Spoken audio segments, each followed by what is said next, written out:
30 ans après le drame du Heysel, le monde du football se souvient. Ce 29 mai 85, juste avant le coup d'envoi de la finale de la Coupe d'Europe des clubs champions Liverpool-Juve, des hooligans britanniques s'en prennent aux tifosi italiens.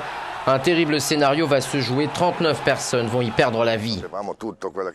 Gardien de but de la Juve, Stefano Tacconi n'a rien oublié.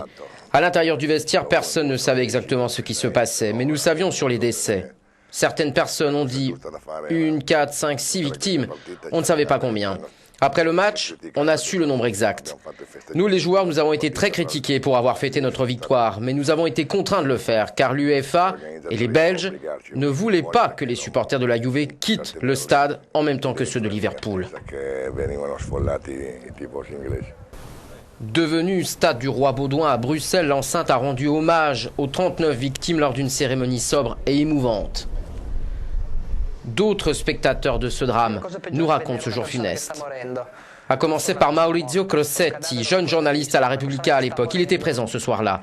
C'est la pire des choses que j'ai jamais vues, voir une personne en train de mourir. Jamais je ne l'avais vécu auparavant. On peut voir un cadavre, mais une personne mourir, c'est vraiment la pire des choses. Et je me souviens encore de cette jeune fille. Elle avait 16 ans. C'était la plus jeune des victimes. Et je me rappelle de son corps sur le sol. Émotion aussi pour Stefano Landini. Il voulait aller au match avec son oncle, mais seul ce dernier a eu un billet, il n'est jamais revenu. La vérité, c'est que ce match n'aurait jamais dû avoir lieu, car il n'y avait pas les conditions pour jouer cette finale dans ce stade. Un stade délabré en miettes, sans protection, sans police.